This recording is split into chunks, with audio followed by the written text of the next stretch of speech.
దేవుని బిడ్డల గత వారము మనము పరిశుద్ధాత్మ యొక్క శక్తిని గురించి మనము మాట్లాడుకున్నాం.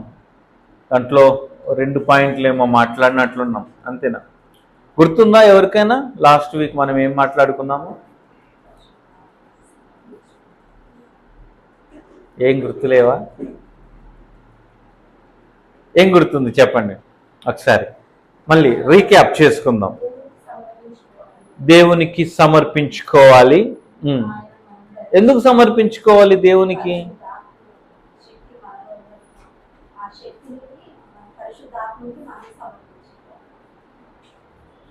పరిశుద్ధాత్మ అమ్మా మళ్ళీ ఒకసారి చెప్తాలి. ఓకే,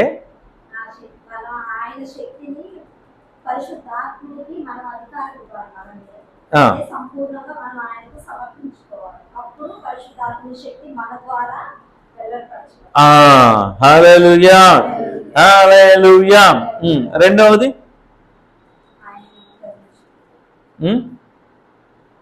రెండవ పాయింట్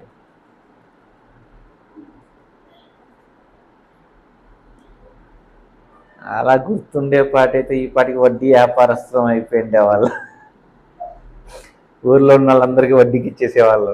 అది గుర్తులేక అంటారా? ఫస్ట్ థింగ్ సమర్పణ, సరెండర్నెస్, అంటే దేవునికి సరెండర్ అవ్వటం. మనం పరిశుద్ధాత్ముని కలిగి ఉన్నాం, బాగానే ఉంది, కానీ పరిశుద్ధాత్ముడు మనల్ని కలిగి ఉన్నాడా లేదా? ఆయనకు మనము అధికారం ఇస్తున్నామా లేదా? ఆయనకు మన మీద అధికారం ఉన్నప్పుడు ఆయన చేయాలనుకునే మన ద్వారా చేస్తాడు. అంతేకాని ఆయనకు మనం అధికారం ఇవ్వలేదనుకోండి, అదేంటి దేవుడికి మనం అధికారం ఇవ్వటం ఏంటి అని అంటే, దానినే నేనేమంటానంటే సాక్రిఫైస్ అంటాను. అంటే అర్పణ. దేవునికి మనల్ని మనము అర్పించుకున్నప్పుడు ఆయన మనల్ని ఏమంటాడు? స్వీకరిస్తాడు. చాలా సంఘాలలో ఈ రోజున దేవుని యొక్క శక్తి కనపరచకుండా ఏదో ఊరికే వస్తున్నారు, పాటలు పాడుతున్నారు, 4 ముక్కలు వాక్యం చెప్తున్నారు, వెళ్ళిపోతూ ఉన్నారు. కొంతమంది అయితే ఎందుకని ఆ సంఘానికి వెళ్తున్నారు, ఆ చర్చికి ఎందుకు వెళ్తున్నారు అంటే అక్కడ పాటలు బాగుంటాయన్న, మ్యూజిక్ బాగుంటుందన్నా. అంటే అలా ఏం ఉండరండి, అలా ఏం మీరు ఊరికే చెప్తున్నారంటే నేనే ఉదాహరణ, మీరు అనకండి. నేను కూడా కొన్నిసార్లు కొన్ని చర్చిలకు ఎందుకు వెళ్ళేవాడిని అంటే అప్పట్లో పాటలు బాగుంటాయని వెళ్ళేవాడిని, మ్యూజిక్ బాగుంటుందని వెళ్ళేవాడిని. కొన్నిసార్లు ఏంటంటే ఆ డిస్కో లైట్లు పెట్టి ఎంత ఫుల్ జోష్గా ఉంటుంది, ఫుల్ హడావిడి ఉంటుంది సంఘంలో అని వెళ్ళేవాడిని. నేనే వెళ్ళేవాడిని కాబట్టి చెప్తున్నాను, నాకు తెలుసు కాబట్టి. నేను ఎందుకు వెళ్ళేవాడిని ఆ చర్చికి అంటే దానికోసం వెళ్ళేవాడిని. కానీ చర్చికి మనం ఎందుకు వెళ్ళాలి? అక్కడ పాటలు బాగుంటాయనో, అక్కడ మ్యూజిక్ అంటే అవి ఉండకూడదు అంటే నేను దానికి వ్యతిరేకంగా నేను ఉండకూడదు అని నేను అనట్లేదు. దేవుని ఆరాధన చేయాలి, ఖచ్చితంగా చేయాలి దేవుని ఆరాధన. దేవుడు మంచి సంగీతాలను ఇచ్చాడు, మంచి సంగీతం ఇచ్చాడు, మంచి వాయిద్యాలు ఇచ్చాడు, మంచి టాలెంట్ ఉన్నటువంటి వాళ్ళు ఉన్నారు. వాడబడాలి, దేవుని ఆరాధన చేయాలి, నువ్వు కాదనట్లేదు. కానీ దానికోసం కాదు నువ్వు వెళ్ళాల్సింది సంఘానికి. సంఘంలో అది ఉంటుంది, ఉండకుండా ఉండదు, ఉంటుంది. కానీ దానికోసం నువ్వు వెళ్ళకూడదు. ఇంకొంతమంది ఎందుకు వెళ్తున్నావయ్యా చర్చికి అంటే అక్కడ అయ్యగారు వాక్యం చాలా బాగా చెప్తాడు, మంచి మంచి కథలు చెప్తాడు. అయ్యగారు వాక్యము మంచి ఏమంటారంటే బాగా వాక్యం చాలా అద్భుతంగా చెప్తాడు. అయ్యగారు మాటలు చాలా బాగుంటాయి. మీరు అడగండి ఎవరినైనా సరే, ఎందుకమ్మా ఆ చర్చికి వెళ్తున్నావు అని ఎవరినైనా అడగండి. కొంతమంది ఏం చెప్తారేమో, మా ఇంటి పక్కనే కాబట్టి వెళ్తున్నావు అంట. దూరే పక్కనేగా, ఎక్కడైనా బైబిలేగా, వాళ్ళు చెప్పేది బైబిలే, వీళ్ళు చెప్పేది బైబిలేగా. ఇలా రకరకాల మనుషులు చర్చిలకి వెళ్తారు. అవునా కాదా? నేను ఇప్పుడు చెప్పింది ఏమన్నా తప్పు చెప్పానమ్మా? లేదు కదా. నేను 3-4 ఎగ్జాంపుల్ చెప్పాను, కానీ మీకు ఇంకా చాలా తెలుసు. మా అమ్మ లాంటి వాళ్ళైతే చీరలు చూపించుకోవడానికి వెళ్తారు. ఇంకొంతమంది నగలు చూపించుకోవడానికి వెళ్తారు. ఇంకొంతమంది వాళ్ళకున్న ఏమంటారు అస్తమానం ఇట్లా అంటూ ఉంటారు. ఏంట్రా అంటే ఆ ఉంగరాలు చూపించడం. ఎందుకు ఇట్లా ఏముండదు కదా ఊరికి ఇట్లా అంటా ఉంటాడు. ఏముందిరా అంటే ఇవి దాన్ని ఊరికి అస్తమానం ఇట్లా అంటా ఉంటారు. ఏంట్రా లోపల ఉంది ఒకటి. అసలు వాళ్ళు దేనికోసం వెళ్తానంటే వాటి కోసం వెళ్తా ఉన్నారు వాళ్ళు. నేను అలాంటి వాళ్ళ గురించి మాట్లాడుతూ ఉన్నా నేను. కానీ నువ్వు మందిరానికి ఎందుకు రావాలో తెలుసా? నువ్వు దేవుని మందిరానికి ఎందుకు రావాలమ్మా? మీరు ఎందుకు వస్తున్నారు చెప్పండి?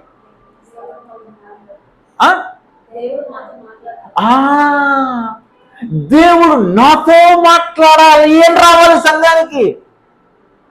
మ్యూజిక్ కోసమో, లేకుంటే లైటింగ్ల కోసమో, పాటల కోసమో, లేకుంటే అయ్యగారు చెప్పే కథల కోసమో, వాటి కోసం కాదు. లేకుంటే అయ్యగారితో ప్రార్థన చేయించుకుందామనో కాదు. నువ్వు దేవుని సన్నిధికి రావాల్సింది. దేవుని సన్నిధికి నువ్వు ఎందుకు రావాలంటే ఆయన స్వరాన్ని వినటానికి రావాలి. నువ్వు అయ్యా నాతో ఈరోజు మాట్లాడిన ఆయన అని అడగాలి. నువ్వు లోపలికి వచ్చిన వెంటనే ఈరోజు ఏం పాటలు పాడతారబ్బా, లేకుంటే ఈరోజు ఏం వాక్యం చెప్తారబ్బా, కాదు కాదు కాదు కాదు. లోపలికి రాగానే నీవు ఆయన సన్నిధిలో మోకరించి అయ్యా నాతో మాట్లాడు ప్రభు అని అడగాల. నువ్వు ఈరోజు నాతో మాట్లాడు నాయన, ఈరోజు నన్ను దర్శించు ప్రభువా. ఆ రోజున ఆ కొండ పైన మండుచున్న పొద దగ్గరికి మోషే ఏం జరుగుతా ఉంది అక్కడ అని చూడడానికి మోషే వెళ్ళాడు. అక్కడికి వెళ్ళిన తర్వాత అక్కడ ఏం జరిగింది? మంచి ఆర్కెస్ట్రా పెట్టించేసేసి మంచి ఏఆర్ రెహమాన్ తో మ్యూజిక్ ఏం పెట్టించి దేవుడు అక్కడ కాదు. అక్కడ ఏం జరిగిందంటే దేవుడు మోషేతో మాట్లాడాడు. అక్కడ హల్లెలూయా హల్లెలూయా. ఈ రోజున దేవుడు నీతో మాట్లాడాలనుకుంటా ఉన్నాడు, నిన్ను దర్శిద్దాం అనుకుంటా ఉన్నాడు, నీ జీవితంలో ఆయన కొన్ని కార్యాలు చేద్దాం అనుకుంటా ఉన్నాడు.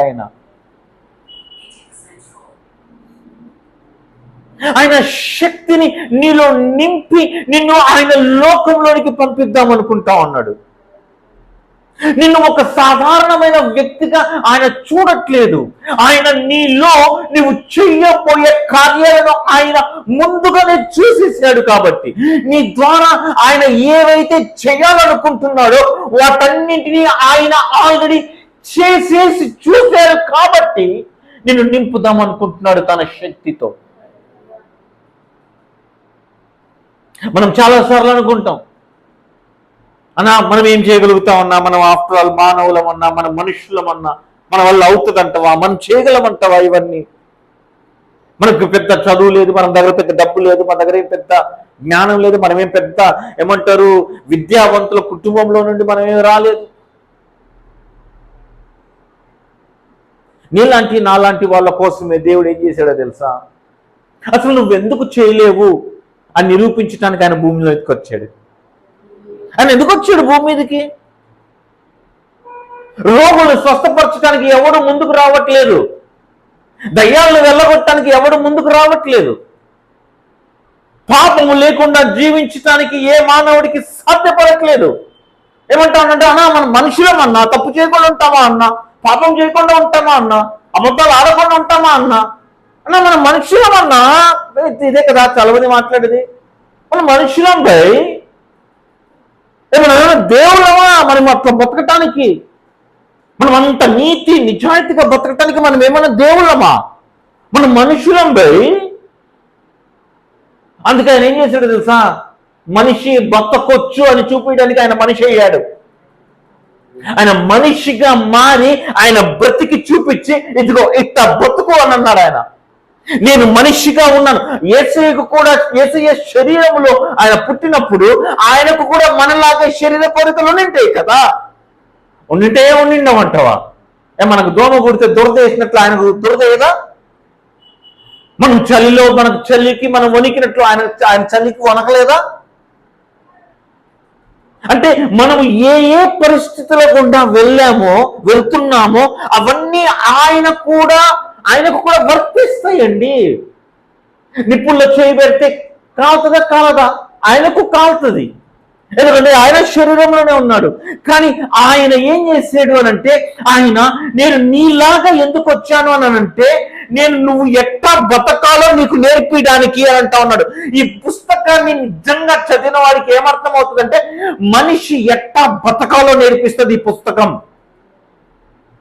మనిషి ఎట్లా ఉండాలో చూపిస్తుంది ఈ పుస్తకం. యేసయ్య ఆ శరీర రీతిగా ఆయన వచ్చి ఆయన భూమి మీద ఆయన చేసిన ప్రతి కార్యము మనము కూడా చెయ్యగలము. అందుకే ఆయన అన్నాడు కదా, ఏమన్నాడు ఆయన? మార్క్స్ వార్త 16వ అధ్యాయం చూడండి అమ్మ ఒకసారి. నమ్ము వారి ఎడల ఈ సూచక క్రియలు. మార్క్స్ వార్త 16వ అధ్యాయం 16వ వచనం అమ్మ.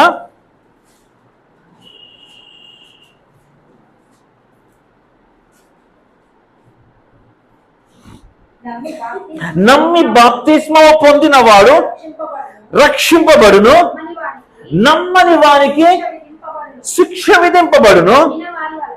నమ్మిన వారి వలన, హల్లెలూయా హల్లెలూయా, నమ్మిన వారి వలన ఈ సూచక క్రియలు కనపడును. అవేవనగా దయ్యములను వెళ్ళగొట్టుదురు. ఎందుకని? ఆయన దయ్యాలను వెళ్ళగొట్టాడు కాబట్టి.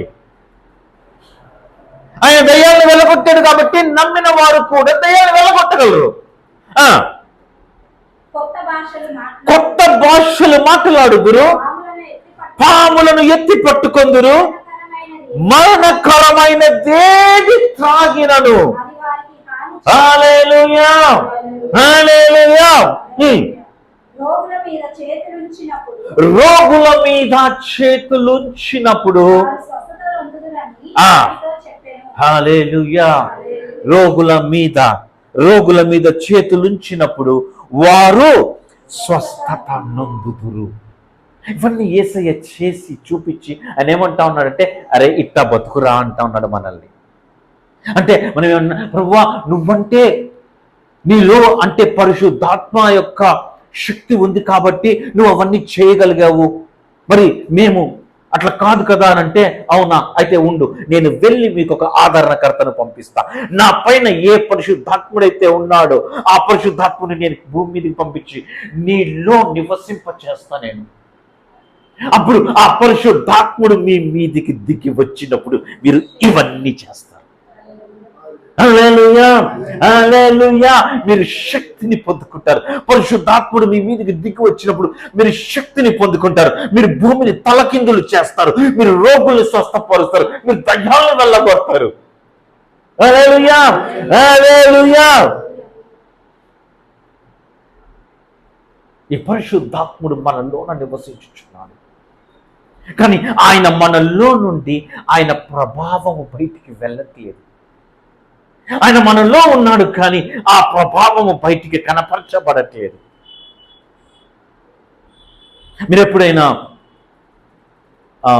వాటిని ఏమంటారు, దీపస్తంభాలను ఏమంటారండి, దీపము వెలిగిస్తారు చూసారా, ప్రమిదలు వెలిగించడానికి ఉంటాయి కదా, అవి దాంట్లో నూనె పోసి ఒత్తి పెట్టి, నూనె పోసారు, ఒత్తి పెట్టారు, కానీ దాన్ని వెలిగించకపోతే వెలుగునిస్తుందా? వెలుగు రాదు. నీలో కూడా దేవుని యొక్క శక్తి అన్నీ ఉన్నాయి, కానీ నువ్వు వెలిగింపబడట్లేదు. గత వారం నేను చెప్పినట్లుగా మన ఇంట్లో కరెంట్ ఉంది, అన్నీ ఉన్నాయి, కానీ లైట్ ఉంది, కరెంట్ ఉంది, వైర్లు ఉన్నాయి, అన్నీ ఉన్నాయి పర్ఫెక్ట్గా, కానీ స్విచ్ ఆన్ చేసుకోకపోతే లైట్ వెలుగుతుందా? నువ్వు చీకట్లోనే ఎందుకు కూర్చున్నావో తెలుసా? నువ్వు అనారోగ్యంతో ఎందుకు బ్రతుకుతున్నావో తెలుసా? నువ్వు అప్పుల్లో ఎందుకున్నావో తెలుసా? దేవుని శక్తి నీలో నుండి బయటకు వచ్చి వాటిని జయించేదానికి, లేకుంటే వాటిని ఓవర్టేక్ చేసి వాటిని అధిగమించే సామర్థ్యం, లేకుంటే అంటే అధిగమించడానికి నువ్వు పరిశుద్ధాత్మకి పర్మిషన్ ఇవ్వట్లేదు. నువ్వు అడ్డుకట్ట వేసేస్తా ఉన్నావు. నువ్వేం చేస్తావు అంటే, నీళ్లు ఒక నదిలో ఇట్లా ప్రవహించుకుంటూ వస్తా ఉంటే నువ్వు ఒక ఆనకట్ట కట్టేసేవు అనుకోండి, నువ్వు ఒక పెద్ద గోడ కట్టేసేవు అనుకోండి, ఆ నీళ్లు యువతల నుంచి అవతలకి వెళ్తాయంటారా? వెళ్ళవు. మరి నువ్వేం చేయాలో తెలుసా? ఈ గోడని, ఈ ఆనకట్టను నువ్వు పగలగొట్టాలా. నువ్వు ఆ నీళ్లు ప్రవహించడానికి అంతే కదా. ఆ నీళ్ళు అట్లా కిందికి వచ్చినప్పుడే కదా ఆ చుట్టుపక్కల ఉన్న ప్రాంతాలంతా పొలాల్లోకి నీళ్ళు వచ్చేది. ఇప్పుడు పైన మనకు కర్ణాటక నుండి వస్తుంది కృష్ణా నది. అక్కడ వాళ్ళ ఆల్మట్టి డ్యామ్ హైట్ కట్టేయడమే కదా, అసలు మొత్తం ఏకంగా కట్టిపట్టేసేసారు అనుకోండి, మనకు నీళ్ళు వస్తాయా? కానీ అక్కడ నుండి కిందికి వచ్చిన తర్వాత ఏమంటారు దాన్ని, సుంకేశ్వర డ్యామ్ ఉంది. అక్కడికి వచ్చిన తర్వాత అక్కడ కర్నూలు వదలలేదు అనుకోండి, సుంకేశ్వర డ్యామ్ దగ్గర కిందికి నీళ్ళు శ్రీశైలానికి వస్తాయా? కొన్ని శ్రీశైలం దగ్గర కట్టేశారు అనుకోండి, పెద్ద గోడ కట్టేశారు, కిందికి రానివ్వకుండా నాగార్జున సాగర్కి వస్తాయా నీళ్లు? నాగార్జున సాగర్ దగ్గర కూడా కట్టేశారు అనుకోండి, ప్రకాశం బ్యారేజ్ దగ్గరికి వస్తాయా నీళ్లు? అట్లా నీళ్లు రావటం పట్టే కదా, అట్లా వదులుతూ రావడం పట్టే కదా ఆ నదిని ఆనుకున్న ప్రాంతాలన్నీ సస్యశ్యామలంగా ఉన్నాయి, మంచి పంటలు పండుతా ఉన్నాయి. అవునా కదా? నది ప్రవాహ తీరంలో ఉన్న వాళ్ళే ఎందుకని ఎక్కువ సంపన్నులు ఉంటారంటే, నీళ్లు సమృద్ధిగా ఉంటాయి కాబట్టి, వాళ్ళకి సమృద్ధిగా పంటలు పండుతాయి కాబట్టి. దేవుని యొక్క నది, ఆ ఆలయము యొక్క గుమ్మముల నుండి ఆ నది ప్రవహించుకుంటూ వస్తా ఉందంట. హెచ్కేల్ గ్రంథంలో రాయబడ్డట్లు. అవునా కాదా? ఆ నది గుమ్మము నుండి కింద నుండి నది పారుతా ఉంది. ఆ నది ఇప్పుడు ఏమైందో తెలుసా? అని ఏమన్నాడో తెలుసా? నీ హృదయంలో జీవ జల నదులు. అవునా? ఏమున్నాయమ్మా నీ హృదయంలో? ఏమున్నాయి? జీవ జల నదులు ఉన్నాయంట. జీవ జల నది ఉన్న దగ్గర, జీవ నది ఉన్న దగ్గర ఆ ప్రాంతం అంతా సస్యశ్యామలంగా ఎట్లా ఉంటుందో, నీలో కూడా కొన్ని నదుల్ని పెట్టేసాడు ఆయన. ఆ పరిశుద్ధాత్మని యొక్క ఆ నది ప్రవహిస్తూ ఉన్నప్పుడు ఆ నది పారు చోట్ల నెల్ల చెప్పాలా, ఆ నది పారుచున్న చోట్ల నెల్ల జీవము పుడతా ఉందంట. జీవం పుడతా ఉంది. నది పారుతా ఉంటే జీవం పుడతా ఉంది. నీలో కూడా పరిశుద్ధాత్మని యొక్క జీవ జల ధారలు నదులలాగా ఉన్నాయి. The springs of the living water అంటాడంటే జీవ జల నదులు నీ హృదయంలో ఉన్నాయి. నువ్వు మామూలు వ్యక్తివి కాదు. నువ్వేమనుకుంటున్నావు అంటే, నేను అదే మళ్ళీ ఏమి అవుతుంది మనం ఏంటున్నా మనం. నీలో జీవ జల నదులు ఉన్నాయండి. అరే కృష్ణా నదికి మొన్న నీళ్ళు వచ్చి ఆ బుడమేరు కాలువ దగ్గర గండి పడితే మొత్తం బెజవాడ మునిగిపోయింది. అవునా కదా? నీళ్ళు. గోదావరి నదికి వరదలు వస్తే మొత్తం కొట్టుకుపోద్ది. కృష్ణా నదికి వరదలు వస్తే మొత్తం లంక గ్రామాలు కొట్టుకుపోవా? అవునా కాదా? నీళ్ళు కొన్ని అదే కృష్ణా నదికి ఊరు కొట్టుకుపోతే నీలో జీవ జల నదులు పెట్టేసాడంట. నువ్వేం చేయాలో తెలుసా? ఆ వరదలు వచ్చినప్పుడు మీకు గుర్తుందో లేదో, మీరు చూశారు, మీకు రాలేదనుకుంటా కదా, మీ వరకు రాలేదు, మేము మునిగిపోయాం. ఆ వరద వచ్చి ఏం చేసిందో తెలుసా? మొత్తం తుడిచిపెట్టేసింది.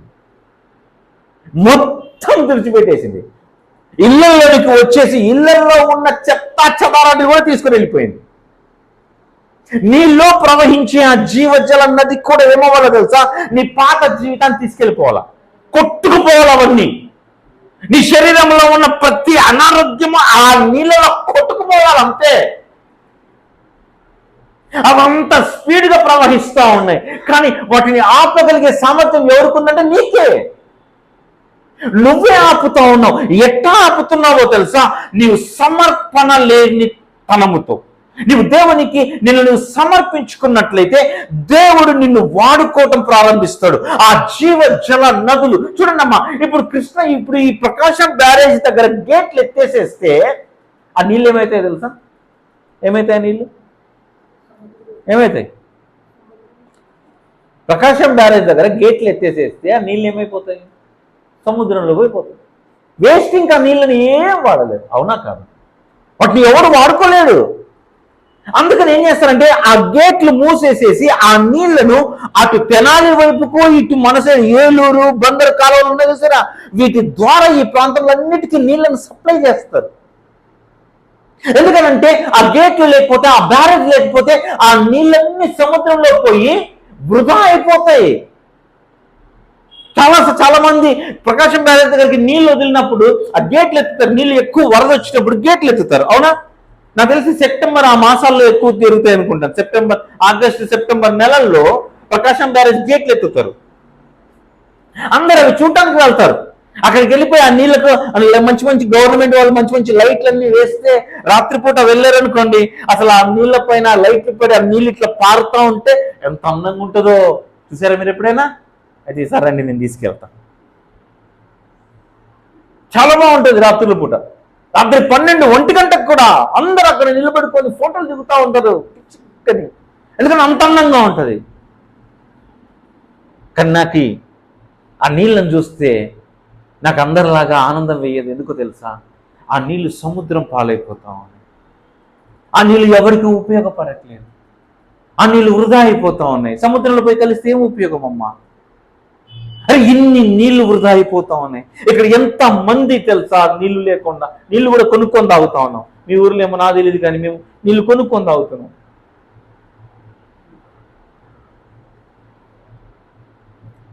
చాలా ప్రాంతాలు, రాయలసీమ ఆ ప్రాంతాల్లో నీళ్లు లేక, అవునా, ఎడారిలాగా ఈ ఒంగోలు, ఈ రాయలసీమ ప్రాంతం, అనంతపురం డిస్టిక్, ఇవన్నీ రాళ్ళు రప్పలు తిప్పలే ఉండేది. అక్కడ ఏముండదు. మీరు వెళ్ళి చూడండి ఎప్పుడైనా. మీ దగ్గర 1 ఎకరా ఉంటే మాకు 50 ఎకరాలు ఉన్నా కానీ సరే ఆ రేటుకి సమానం కాదు. ఎందుకు? ఏం పండదు. 50 ఎకరాలు ఉంటే ఉపయోగం ఏమి, 100 ఎకరాలు ఉంటే ఉపయోగం ఏముంది? పండవు పంటలు. కారణం ఏంటో తెలుసా? నీళ్లు లేవు. ఏం లేవమ్మా? ఈ రోజున చాలామంది జీవితాలలో కూడా మీ ఇంట్లో, మీ వీధిలో, మీ ఊరిలో ఎందుకో తెలుసా అందరూ ఎండిపోయిన బ్రతుకులున్నాయో తెలుసా? నీలో దేవుడు పెట్టిన నీళ్లు నువ్వు వాడట్లేదు. దేవుడు నిన్ను నింపి పంపించాడు ఆయన శక్తితో. ఆయన నీళ్లతో నిన్ను నింపి పంపిస్తే నువ్వు ఆ నీళ్లను వాడకుండా వాటిని అలాగే స్టోర్ చేసి పెట్టుకున్నావు. అలాగే స్టోర్ చేసి పెట్టుకుంటే ఏమవుతాయమ్మా? ఒక తొట్లో నీళ్లు నింపి పెట్టుకున్నారనుకోండి, ఏమైందండి? అవునా? నీ జీవితంలో కూడా అదే జరుగుతా ఉంది. ఆ నీళ్ళ దగ్గరికి ఎవడన్నా వెళ్తానా? కంపు కొడతాయి, పాచిపట్టిపోయి ఉంటాయి, వాసన వస్తూ ఉంటాయి. అవునా? కానీ అదే పారే నీళ్ళ దగ్గర ఎలా ఉంటుంది? మీకు అర్థమవుతుందా నేను చెప్పేది? దేవుడు నిన్ను శక్తి చేత నింపి ఆయన జీవ జల నదులు నీలో నింపి పెడితే నువ్వేం చేస్తా ఉన్నావో తెలుసా? వాటిని అలాగే నాకు మాత్రమే స్వార్థపరులం అయిపోయాం మనం. నాకు మాత్రం ఉంటే చాలు, నేను మాత్రం ఉంటే చాలు, నేను బాగుంటే చాలు. ఆ నీళ్లు ప్రవహించాలంటే ఫస్ట్ థింగ్ ఏంటో తెలుసా? సమర్పణ. ఏం సమర్పణ తెలుసా? దేవునికి సమర్పించుకోవాలని. దేవుడు ఎవరిని వాడుకుంటాడో తెలుసా? సమర్పించుకున్న వాళ్ళని వాడుకుంటాడండి. అంటే దేవుని చిత్తమును సమర్పించుకోవటం అంటే అర్థం ఏంటంటే దేవుని చిత్తమును చేయటము అని అర్థం. దేవునికి నచ్చినవి చేయటము అని అర్థం. దేవునికి ఇష్టమైనవి చేయటము అని అర్థం. దేవుడు ఏదైతే అసహించుకుంటాడో దానిని నువ్వు అసహించుకోవటం. దేవుడు ఏదైతే ఇష్టపడడో అది నువ్వు కూడా ఇష్టపడకపోవటం. అంతే కదా? పెళ్లి కాకముందుకు మీకు అందరికీ ఒక్కొక్కరికి ఒక్కొక్క అభిప్రాయాలు, ఒక్కొక్క టేస్ట్లు ఉంటాయి. పెళ్ళి అయిపోయిన తర్వాత ఇప్పుడు ఏం లేదండి, మా ఆయన ఏం చెప్తే, ఎందుకమ్మా జాంగిరీ తింటున్నావు అంటే, నాకు ఇష్టం లేదన్నా జాంగిరీ. ఎందుకమ్మా? మా ఆయన అవే తెస్తాడన్నా. ఎందుకన్నా? మా ఆయనకి ఇష్టం అన్నా. పోనీ బాదుషా, పోనీ జిలేబీ, అవునా? నీ ఇష్టం ఏమైపోతావు? ఆయన ఇష్టం అయిపోతాం. అవునా? మనకి ఇష్టాలు కొన్ని ఉంటాయి పెళ్లి కాక మునుపు, కానీ పెళ్ళైన తర్వాత ఆయన ఇష్టాలు మన ఇష్టాలు అయిపోయింటాయి. మన ఇంట్లో పద్ధతులు వేరే ఉంటాయి, కానీ ఇక్కడికి వచ్చిన తర్వాత ఇక్కడ పద్ధతులు వేరే ఉంటాయి. కానీ ఏమవుతా ఉన్నాం? ఈ పద్ధతులకి మనం అలవాటు పడట్లేదా? అవునా కాదా? పడకపోతే ఏమవుతుంది? రోజు డిష్యుంలే. అవునా కాదా? పడాలి. మనము కూడా ఆయనతో ఏమయ్యామో తెలుసా? మనం ఆయనతో ఏమయ్యాము? సంఘం అంటే ఎవరు? సంఘం అంటే వధువు అండి. ఆయన పెళ్లి కుమారుడిగా ఆయన రాబోతా ఉన్నాడు. సంఘము సిద్ధపాటులో ఉంది. అంటే మనం ఆయన దగ్గరికి వెళ్ళబోతా ఉన్నాం. సో దానికంటే ముందే ఆయనకి ఏమి ఇష్టమో మనం ఇప్పుడే తెలుసుకుందామా? ఈ మధ్య కాలంలో పెళ్లి కాకంటే ముందుపే కొంతమంది ఏమంటారు, ఫోన్ నంబర్లు షేర్ చేసుకొని మాట్లాడుకుంటా ఉన్నారు ఈ మధ్య కాలంలో, అవునా? ఒకరి అభిప్రాయాలు ఒకరి రుచులు ఒకరు తెలుసుకుంటా ఉన్నారు. నీకే కలర్ అంటే ఇష్టం, నీకు ఏ ఫుడ్ అంటే ఇష్టం, నీకు ఏ స్వీట్ అంటే ఇష్టం, నీ దేవునికి ఏవి ఇష్టమో నువ్వు అవి చేయటం, నీ దేవునికి నచ్చినది నువ్వు చేయటం. అన్న దేవునికి ఏమి ఇష్టమో ఏమి ఇష్టం లేదో నాకెట్ట తెలుస్తుందన్నా? ఇది చదివితే ఆయన ఇష్టాలు ఏంటో నీకు తెలుస్తాయి. ఆయనకి ఏమంటే ఇష్టమో నీకు అర్థమవుతుంది. ఆయన నీ నుండి ఏం కోరుకుంటున్నాడో నీకు ఇది చదివితే తెలుస్తుంది. ఆయన ఏమంటున్నాడో తెలుసా? నా ఇష్టాలు చెప్పాలా నీకు, నాకేమంటే ఇష్టమో చెప్పాలా నీకు? అయితే నేను చెప్పలేను, కానీ నేను నీకు ఒక మంచి లెటర్ రాసి పంపిస్తున్నాను. ఆ లెటర్ నువ్వు చదువు. ఆ లెటర్ ఏ లెటర్ ఆయన నీకు ప్రేమతో రాసిన ప్రేమ ఉత్తరం ఇది. హల్లెలూయా, హల్లెలూయా. అది సమర్పణ అంటే. ఇక మనము కాదు జీవించినది, మనలో జీవించినది క్రీస్తు మనలో జీవించాల. హల్లెలూయా, హల్లెలూయా. రెండో ఏంటి, మళ్ళీ గత వారాన్ని మళ్ళీ కొనసాగించు. ఇట్టయితే ముందుకు ఎప్పుడు పోతాం అబ్బా? రెండోది ఏం చెప్పాను? The spiritual identity. నీవు ఆత్మ పరిధిలో నువ్వు ఎవరు, నువ్వు ఏమై ఉన్నావు అన్నది నువ్వు గుర్తించుకోవాలి. నువ్వు ఎవరు అనేది నువ్వు గుర్తించాలా. నువ్వేమనుకుంటున్నావు అంటే నువ్వు ఒక పనికి మాలిన వాడివి, నువ్వు చేతకాని వాడివి, నాకు చదువు లేదు, నాకు వయసు అయిపోయింది, ఇవే అనుకుంటా ఉన్నావు నువ్వు. కాదు. దేవుడు ఏమంటా ఉన్నాడంటే గిద్యోను దగ్గరకు వచ్చి ఏమన్నాడు తెలుసా? గిద్యోను ఏమన్నాడు? పరాక్రమము గల బలార్జుడా అని అన్నాడు. ఎవరిని? భలే నవ్వొస్తుంది నాకు. ఏంటి ఈ పిరికోడు బలార్జుడా, ఈ చాతకాని దత్తమ్మ బలార్జుడా? నేను పక్కనుంటే దేవుడితో అదే అనేవాడిని. ఏం మాట్లాడుతున్నావు ప్రభువా? వీడు పిరికోడు తెలుసా? వీడు భయస్థుడు. వీడు మిద్యానీయులకు భయపడి గానుగ చాటున గోధుమలు దొల్లగొట్టుకుంటున్నటువంటి ఒక స్వార్థ పిరికి పట్టవాడు. కానీ దేవుడు ఏమంటున్నాడంటే నువ్వు వాడిని అలా చూస్తా ఉన్నావు, కానీ నేను ఎలా చూస్తాను కదా, పరాక్రమము గల బలార్జునిగా నేను గిద్యోనుని చూస్తున్నా అంటా ఉన్నాడు. మనుషులు నీకు ఒక పేరు పెట్టారేమో, మనుషులు నిన్ను ఒక పేరు పెట్టి నిన్ను పిలుస్తా ఉంటారు, కానీ దేవుడు నిన్ను ఆ పేరుతో పిలవరు. యాకోబుని వాళ్ళ అమ్మా నాన్న ఏమని పేరు పెట్టారో తెలుసా?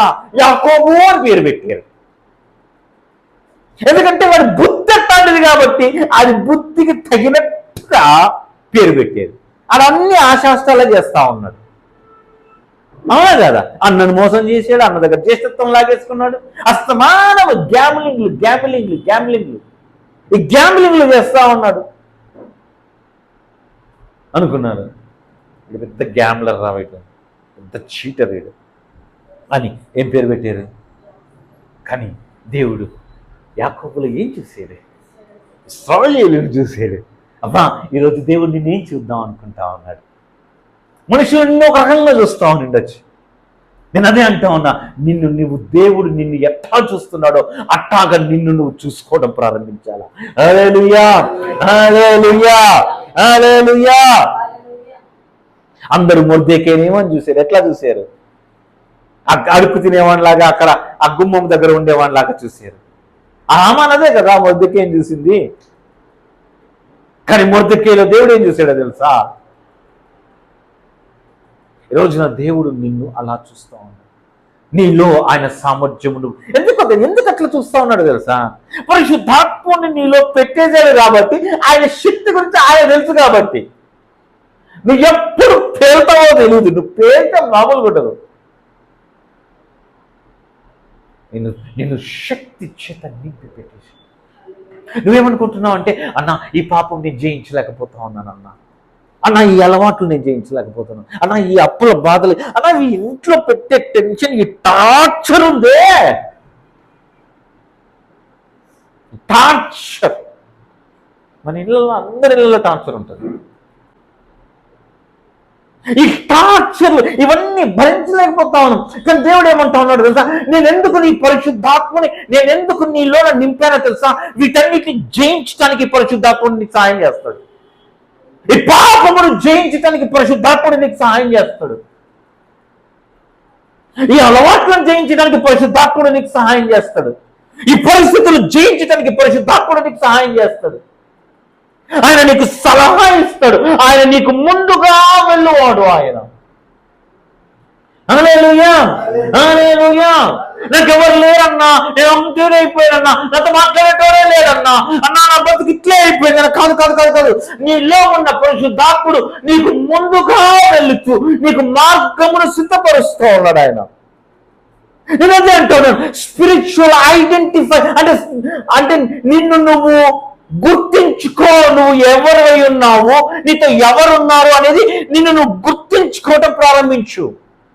నువ్వు ఒంటరి కాదు, నువ్వు నీతో ఆయన ఉన్నాడు. ఆయన హల్లెలూయా, హల్లెలూయా. నువ్వు అన్యులాగా ప్రవర్తించడానికి వీలు లేదు. ఎందుకో తెలుసా, అవన్నీ నీ పక్క నుండి పరిశుద్ధాత్మ వింటా ఉన్నాడు. పరిశుద్ధాత్మని దుఃఖపరచుకుడి. అరే అన్యుడు ప్రవర్తించినట్లుగా ప్రభు బిడ్డలమైన మనం కూడా ప్రవర్తిస్తా ఉంటే ఆయన దుఃఖపడుతూ ఉన్నాడు. ఆయన పోలిక చొప్పున ఆయన స్వరూపములో ఆయన పోలికలో మనల్ని చేసుకున్నాడు. ఎందుకో తెలుసా, ఆయన లాగా మనము ఉంటామని. కానీ అట్టా ఉండకుండా వేరే ఎట్టో ఉన్నారనుకోండి. ఇప్పుడు మా పాప ఉంది, మా ఆవిడ ఒక మాట అంటా ఉంటుంది వస్తమానం, అంత మీ అత్తలాగే చేస్తావు, అంత మీ నాన్నమ్మలాగే చేస్తావు, మా బుద్ధులు ఒక్కటి రాలేదు నీకు అంటా ఉంటుంది. బాధేస్తుంది. ఎందుకో తెలుసా, ఎందుకు బాధేస్తుందో తెలుసా, అరే మన పాప మనలాగా ఉండాలనుకుంటా ఉన్నాము, మనం ఎవరిలాగైతే ఉండకూడదు అనుకుంటున్నామో వాళ్ళలాగా మన పాప ప్రవర్తించినప్పుడు మనకు బాధేస్తుందా బాధేదా? వాళ్ళలాగా గండ్రంగా, వాళ్ళలాగా గొడవ పడతా, వాళ్ళలాగా వితండవాదం మాట్లాడుతూ ఉన్నప్పుడు మనకేమనిపిస్తుంది, అరే మనం ఇది కాదు కదా, మన పిల్లలు మనలాగా ఉండాలనుకుంటాం కదా, కానీ అట్టా ఉంటుందేంటి అని మనం బాధపడమా? మరి దేవుడు కూడా నేను తయారు చేసుకున్నప్పుడు ఆయన తన పోలిక తన స్వరూపం నీలో నింపి ఆయన లాగా నువ్వు బతుకుతావు అని ఆశపడతా ఉంటే, నువ్వు సాతానులా బతుకుతా ఉంటే ఆయన బాధేస్తుందా బాధేదా? ఎంత బాధపడతా ఉంటాడు ఆయన. ఆలోచించావా ఒక్కసారి? ఆయన ఎన్నిసార్లు దుఃఖపరిచింటావో కదా ప్రభువుని. అరే ఆ రోమా సైనికులు, ఆ యూదులు ప్రభువుని ఒక్కసారి సిలువేసింటారేమో, నువ్వు రోజుకో 100 సార్లు సిలువేసింటావు ప్రభువుని. గుర్తుంచుకో ఒకసారి, నీకేమైనా డౌట్ ఉంటే 100 పైన వేస్తా ఉంటావు నువ్వు సిలువ ఆయనని. మాటికి తీసుకెళ్ళిపోవడం, మళ్ళీ తీసుకొని పోవటం ఆ సిలువ మీదే, మళ్ళీ సిలువేసేయడం యేసు ప్రభువుని. ఎన్నిసార్లు ఆయన సిలువేసింటావో నీ ప్రవర్తన ద్వారా, ఎన్నిసార్లు సిలువేసింటావో నీ మాటల ద్వారా, నీ ప్రవర్తన ద్వారా. పరిశుద్ధాత్ముని దుఃఖపరచకుడి. ఎందుకు దుఃఖపరచకూడదు? ఆయన దుఃఖపడతాడు. ఆయన నిన్ను తన పోలికలో చూసుకుందాం అనుకుంటా ఉన్నాడు. కొన్నిసార్లు తల్లిదండ్రులు అదే అంటాడు కదా, పిల్లల్ని చూసి ఏమంటారు, నా బుద్ధులు ఒక్కటి రాలేదురా నీకు. ఎందుకని? రాకపోతే ఏమైందంటే బాధ మనకి, మన బుద్ధులు రాకపోతే బాధ మనకి. పడైపోతున్నాడే వీడు, నాశనం అయిపోతున్నాడే వీడు అన్న బాధ ఉంటుందా ఉండదా అండి తల్లిదండ్రులుగా పిల్లలు పాడైపోతే? కొన్నిసార్లు మనం ఏమైనా చెప్పామనుకోండి, వాళ్ళు ఏమంటారో తెలుసా, నువ్వు చేయలేదా ఆ తప్పు, నువ్వు చేస్తే లేదు కానీ నేను చేస్తే వచ్చిందా? అరే మూర్ఖుడా, నేను చేసి నా జీవితం నాశనం చేసుకున్నాను కాబట్టే నీకు చెప్తున్నా చేయొద్దురా అని. అంతేనే కదా? ఎందుకు చెప్తున్నావు వాడికి? మన మీద పత్తిత్తులమై కాదు వాడికి నీతులు చెప్పేది. అమ్మా ఏమనుకోకని ఇట్లా మాట్లాడుతున్నారని. మన మీద గొప్ప నీతిమంతులమైపోయి మన బిడ్డలకి నీతి మాటలు చెప్తున్నా వాళ్ళు అనుకుంటా ఉంటారు. కాదు, మనం ఆల్రెడీ అవి చేసి ఆ పనులు చేసి జీవితాన్ని నాశనం చేసుకున్నాం కాబట్టి మన పిల్లలు అట్లా అవ్వకూడదని మనం చెప్పుకుంటాం మన పిల్లలకి. కానీ అది వాడికి అర్థం అవ్వదు. ఏం చేద్దాం? ప్రార్థన చేయడం తప్ప ఏం చేసేయలేదు. అప్పటికీ ఏం లేదనుకోండి, కాళ్ళు చేతులు కట్టేసి తీసుకొచ్చి మందిరంలో పడేయండి, దేవుడు మార్చుకుంటాడు. Hallelujah, hallelujah. So identify your spiritual identity. నీ ఆత్మ పరిధిలో నీకున్న గుర్తింపును నువ్వు గుర్తించు. నువ్వు ఎవరికి చెందిన వాడివి? నీ ఆధార్ కార్డు ఎక్కడిది? తెలంగాణ అడ్రస్ పెట్టుకొని నువ్వు ఈడొచ్చి ఆర్టీసీ బస్ ఎక్కి నాకు ఫ్రీ టికెట్ అని అంటే, అమ్మా ఈ ఆధార్ కార్డు తెలంగాణదమ్మా అంటారు. అంటారా? అంటాం. అదే ఆంధ్ర ఆధార్ కార్డు తీసుకొని పోయి హైదరాబాద్లో బస్సు ఎక్కి ఏమంటారు, మహిళలకు ఫ్రీ బస్సు కదండి తెలంగాణలో అన్నారు అనుకోండి, ఏమంటారు? అమ్మా నీకు ఆంధ్ర అడ్రస్ ఉంది, ఇక్కడ పని చేయదమ్మా. నేను ఆడోళ్ళనే కదండి, ఎవరైనా ఆడోళ్ళే కదండి, ఎక్కించుకోండి అంటే, మా వాళ్ళకి మాత్రమే అది, నీకు కాదు. నువ్వు అంత కావాలంటే మీ ఊరు పోయేకు పో అంటారు. అవునా కాదా? మరి ఇప్పుడు చెప్పు, నీ ఆధార్ కార్డు అడ్రస్ యాడుంది? చల్దా ఎక్కడ మీ ఆధార్ కార్డు అడ్రస్? యేసయ్యలో నీ ఆధార్ కార్డు, నీ అడ్రస్ కలవరికొండ. మా బాబు ఈ మధ్య క్రిస్మస్ స్టార్ట్ అయిందిగా, మా బాబు పాట పెడతా ఉన్నాడు ఈ మధ్య కార్లో. మీకు అందరికీ తెలుసు అనుకుంటా ఆ పాట. మా ఇంటి పేరు పాడండి అందరూ. మా ఇంటి పేరు పశువుల పాక, పక్కింటి పేరు బలీవల తోట, ఎదురింటి పేరు కల్వరి కొండ, మావాడ పేరు సియోను కోట. మా ఇంటి పేరు పశువుల పాక. అవునా? నీ ఇంటి అడ్రస్ మారిపోయిందమ్మా. మీ తాతయ్య పేరు అది కాదు. మా తాతయ్య పేరు సాలుమోన్ కాదు, మా తాతయ్య పేరు అబ్రామ్. అదేంట్రా? అవును మరి, సాలుమోను నుండి తీసుకొని పోయి అబ్రహాములో కలిపేశాడు యేసయ్య నన్ను. ఇప్పుడు మా నానమ్మ శారమ్మ. హల్లెలూయా, హల్లెలూయా, హల్లెలూయా. మా పితరుడు ఇస్సాకు, మా పితరుడు ఇశ్రాయేలు. మేము దావీదు వంశానికి చెందినవారు. ఎంత బాగుంది కదా! అది నీ గుర్తింపు. నువ్వు పరలోకం యొక్క ఏమంటారు, సిటిజన్షిప్ని ఏమంటారు, పౌరసత్వం. నీ పౌరసత్వం ఎక్కడో తెలుసా? పరలోకము నీ పౌరసత్వం. నువ్వు ఏ దేశానికి చెందిన వాడివో తెలుసా? పరలోకానికి చెందిన వాడవు. హల్లెలూయా, హల్లెలూయా. కాబట్టి పరలోకానికి చెందిన నిన్ను ఈ లోకములో ఉన్న సిస్టమ్స్ నిన్ను టచ్ చేయలేవు. అతడు ఎందుకు నిన్ను ఏం టచ్ చేయట్లేదు? నిన్ను టచ్ చేయాలన్నా వాడు పర్మిషన్ తీసుకోవాలండి అక్కడ నుండి. ఆ అమెరికా నుండి వచ్చిన వ్యక్తి తప్పు చేసినా సరే, వాడు జైల్లో వేసినా సరే, ఇమ్మీడియట్ గా ఆ దేశానికి ఇంటిమేట్ చేయాలి దేశం వాళ్ళు. మేము ఇట్టా మీ ఓడు పలాంటి చేసేయండి, ఇటు మీ ఓడిని అరెస్ట్ చేసేవండి, మేము ఇది పరిస్థితి అని ఇమ్మీడియట్ గా ఇన్ఫర్మేషన్ ఇవ్వాలి ఆ దేశానికి. మీకు అర్థమవుతుందా?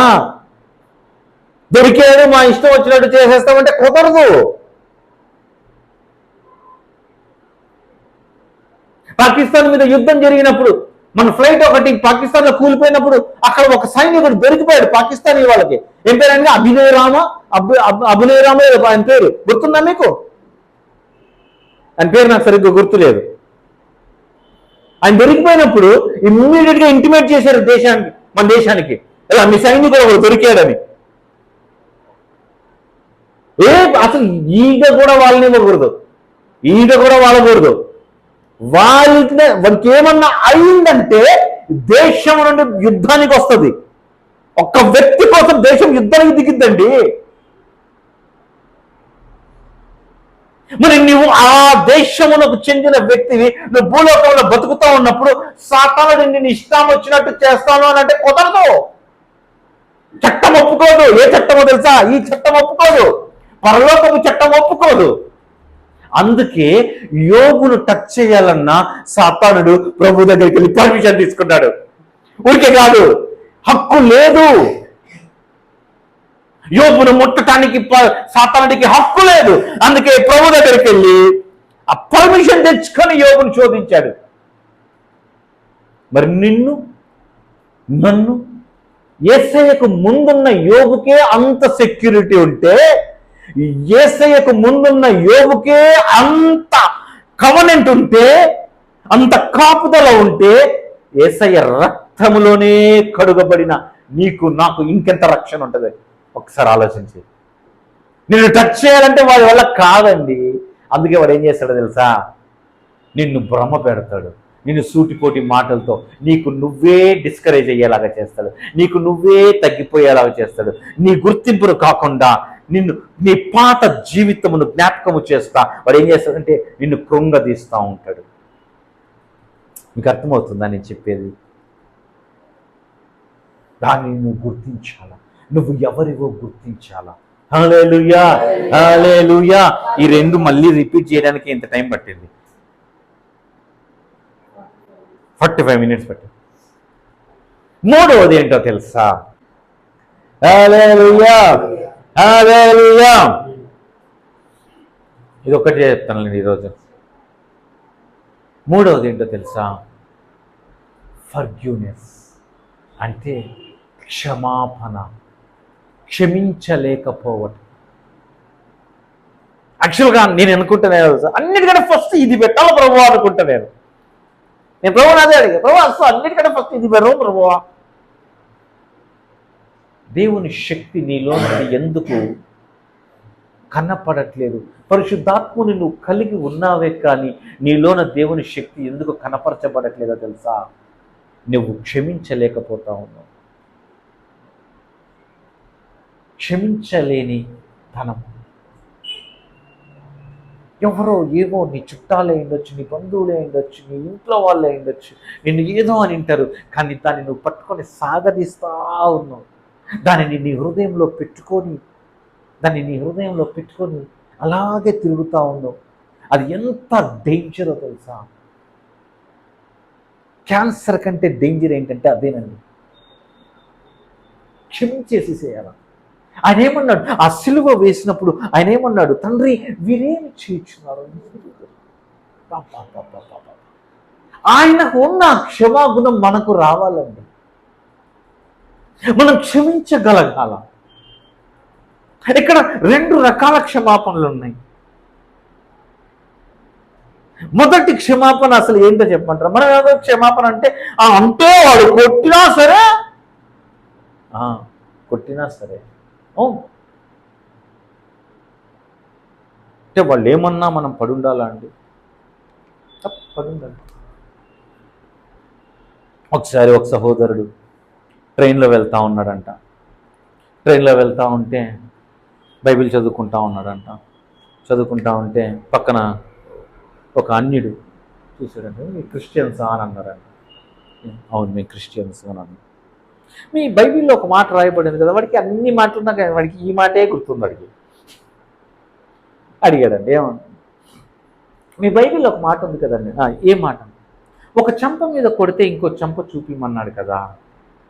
అవునండి, మా ప్రభు చెప్పాడు ఒక చెంప మీద కొడితే మనం ఈడే ఆగుదాం కాసేపు. నిజం చెప్పండి, చెంప మీద కొడితే ఇంకో చెంప చూపిస్తున్నామా? ఒక్క మాట అంటే 10 మాటలు అంటున్నామా అనట్లేదా? గుండె మీద చేసుకొని మాట్లాడుకుందాం, బరాబర్ మాట్లాడుకుందాం. ఉందా మన దగ్గర ఆ తత్వం ఉందా? ఆ నేచర్ ఉందా? నన్నంటావా? నన్నే అంటావా? నన్నంత ధైర్యం నీకుందా? నువ్వెంత? అవునా అవునా? ప్రభు ఏమన్నాడు? ఈ చెంప కొడితే, ఈ చెంప పైన కొడితే ఈ చెంప చూపి ఆ మాట అడిగాడంట. అంటే మనోళ్ళ తెలివి గురించి చెప్తున్నా నేను. మనోళ్ళు వాక్యాన్ని ఎంతగా వక్రీకరించగలరో చెప్తున్నా నేను అన్నాడు. సరే మరి ఇప్పుడు నేను కొడితే మరి నువ్వు చూపిస్తావా అని అన్నాడంట. బైబిల్లో ఉంది కాబట్టి నేను చేస్తానండి అని అన్నాడంట. లాగి పెట్టకూడదు, కొట్టాడండి చెంప మీద. ఏం చేశాడండి? కొట్టాడు. బైబిల్లో ఉంది, మరి నువ్వు బైబిల్ ప్రకారం నువ్వు జీవించాలి కదా అని చెప్పి, మరి చెంప మీద కొడితే నువ్వు ఇంకో చెంప చూపిస్తావు కదా. చూపిస్తాను. సరే కొట్టాడంట. కొట్టగానే వీడు తిరిగి 4 దెబ్బలు కొట్టాడు. కొట్టగానే వీడికి పన్ను వచ్చేసింది, జ్ఞానదంతం ఓడిపోయింది. వీడికి గట్టి కొట్టాడు మనోడు. కొట్టగానే జ్ఞానదంతం ఓడింది. ఇలా కొట్టుకొని ఏ అని చెప్పి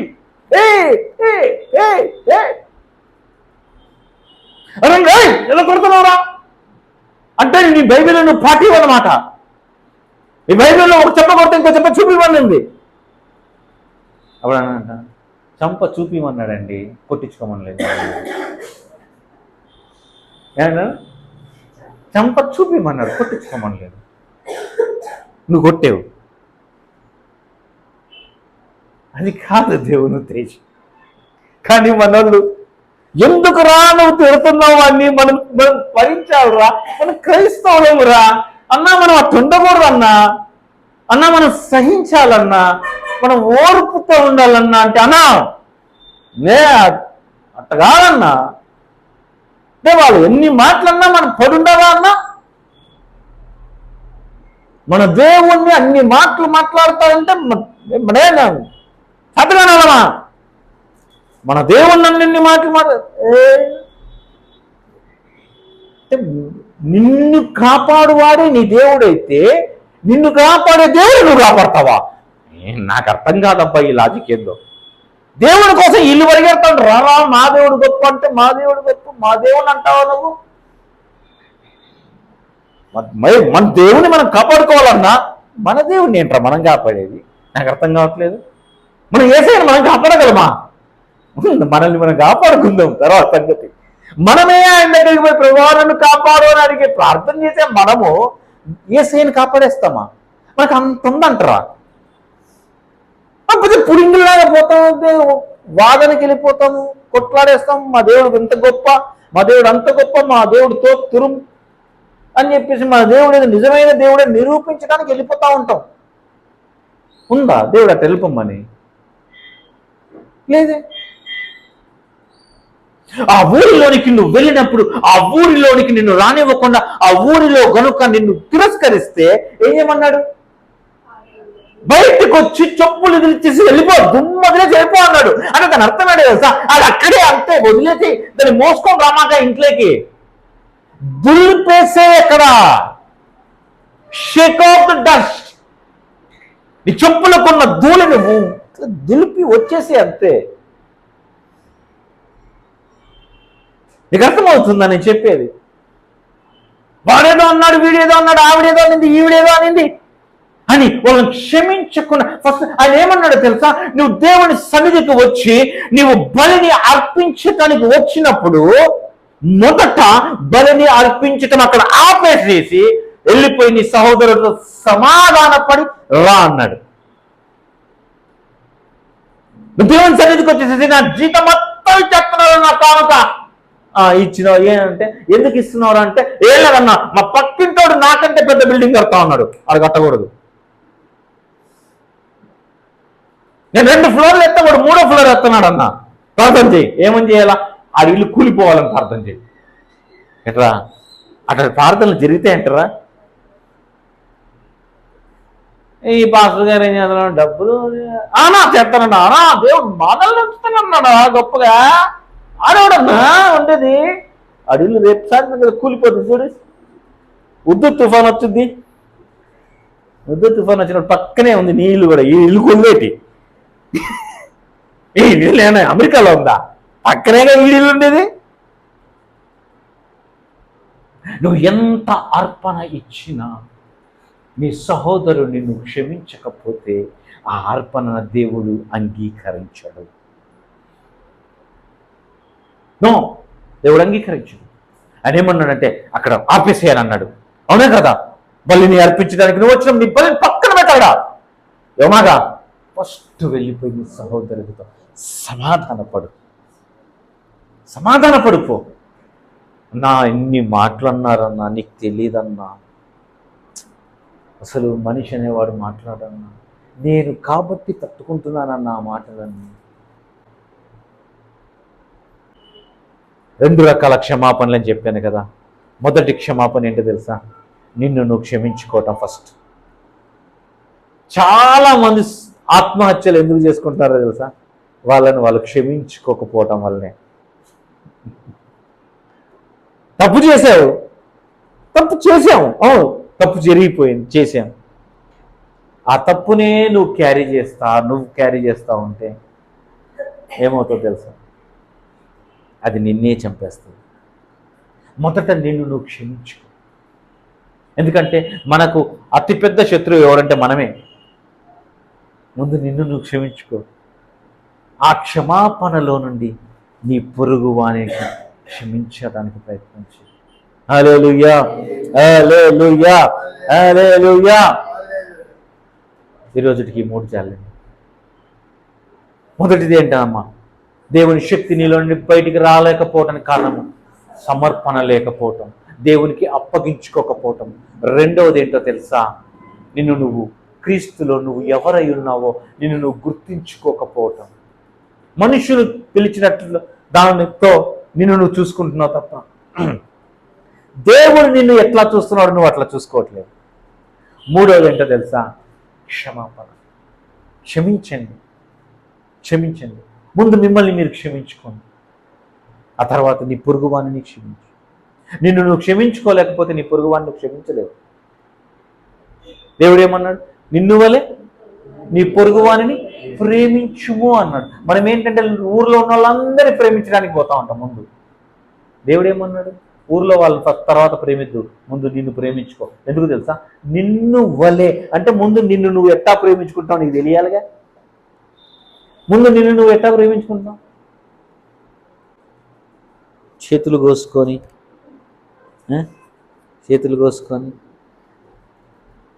ఏం రా, ఎందుకు రా, ఏంటి? మా క్లాస్లో ఒకడు ఉండేటాడు, అన్ని ఘాట్లే ఉండేవి, మొత్తం ఘాట్లే ఉండేవి. 10th క్లాస్లో ఎన్నోసారి రా ఇది 10th క్లాస్ అని అడిగా. వాడు స్కూల్లో జాయిన్ అయిన తర్వాత ఎన్నోసారి రా ఇది 10th క్లాస్ అని అన్నా. 6వ సార్ అని అన్నాడు. సూపర్ అన్నా. నువ్వు అన్నాడు. ఫస్ట్ టైం అన్నా. ఏంటిది ఇదంతా అన్నా. వాడు చెప్పుకొని వచ్చాడు స్టోరీలు. అరే ఉండేది ఒక చెయ్యి, ఎంతమంది అమ్మాయిల కోసం కోసుకుంటావరా నువ్వు? బీఈడి చదివే అమ్మాయి ఈ 10th కూడా పాస్ కాలేదు, 6 సార్లు ముక్కి మూలుగుతా ఉన్నాడు. మా స్కూల్లో బీఈడి వరకు ఉంటుంది, 6th క్లాస్ నుండి బీఈడి వరకు ఉంటుంది మా స్కూల్లో. లా కూడా ఉండేది మా స్కూల్లో.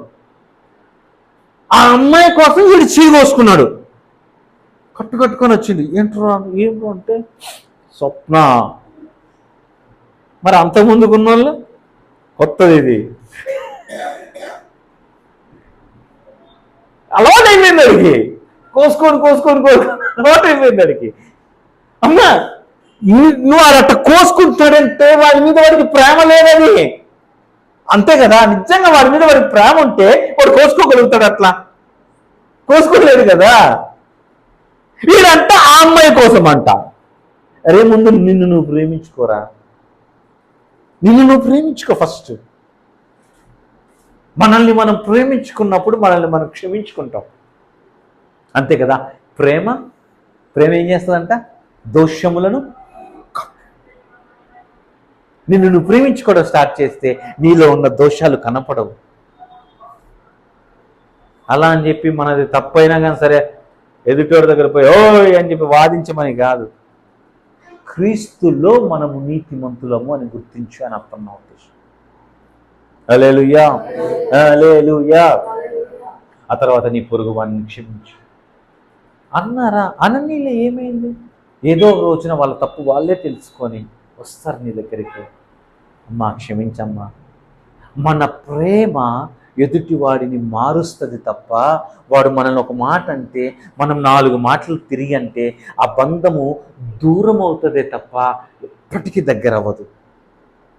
నువ్వు అన్నావు కాబట్టి నేను అన్నానంటే అప్పుడు అవతల వ్యక్తి అవును నేను అన్యురాలిని, నేను ఏదో అన్నాను, మరి నువ్వు క్రీస్తు బిడ్డవు కదా, నువ్వెందుకన్నావు తిరిగి నన్ను అని అంటే తల ఎక్కడ పెట్టుకుంటాం మనం? మీ యేసయ్య మీ చర్చిలో మీ పాస్టర్ గారు ఇదే నేర్పించారా మీకు అని అంటే ఎక్కడ పెట్టుకుంటాం మన తల మనం? మీకు అర్థమవుతుందా నేను చెప్పేది? వాడు అన్నాడు అననీలే, ప్రభు ప్రేమతో క్షమించేసేసి వదిలేసి. ఈ మాటలు మీకు కొంచెం కఠినంగా అనిపించవచ్చు, ఈ మాటలు మీకు కొంచెం బాధగా అనిపించవచ్చు. ఎందుకనంటే ఎదుటోని క్షమించాలంటే మనసు అంత తొందరగా రాదు. నేను అనుకున్నాను దూరమైనా పర్లేదు, నేను వాక్యమే బోధించాను. నేను కొడుకుని దూరం చేసుకోని నేను చెప్పను. నువ్వు నాతో మాట్లాడకపోయినా పర్వాలేదు, నువ్వు నన్ను తిట్టుకున్నా పర్వాలేదు. నేనేమంటానో తెలుసా, నీ కొడుకును నువ్వు ప్రేమించాల్సింది, నీ కుమార్తెను నువ్వు ప్రేమించాల్సింది. వాడు ఎట్టాటోడైనా సరే, వాడు ఎంత పెద్ద ఎదవైనా సరే, ఏం చేసినా సరే నువ్వు ప్రేమించాల్సింది. ఆ తండ్రి ప్రేమించలేదా? తప్పిపోయిన కుమారుడు పరిగెత్తుకుంటే ఇంటికి వస్తే పెద్ద కొడుకుకి కుళ్ళు వచ్చేసింది. నా కోసం ఒక మేక పిల్లను కూడా ఇవ్వలేదు, వీడి కోసం ఇంత పెద్ద పార్టీ చేస్తా ఉన్నా నువ్వు. అట్లా కుళ్ళుకున్నా పర్వాలేదు, నేను అదే చెప్తా, ప్రేమించు, క్షమించు. నీ కొడుకే కదా, నీ కూతురే కదా, మీ నాన్నే కదా, మీ అమ్మే కదా, మీ అన్నే కదా, మీ తమ్ముడే కదా, మీ చెల్లే కదా, మీ అక్కే కదా. బయటోళ్ళ దేవుడు బయటోళ్ళనే క్షమించమంటా ఉంటే నువ్వు నీ ఇంట్లో వాళ్ళని కూడా క్షమించకపోతే మనం క్రైస్తవులమే కాదమ్మా. యేసయ్య మనకు నేర్పించాలనుకునేది ఏంటో తెలుసా? ప్రేమ.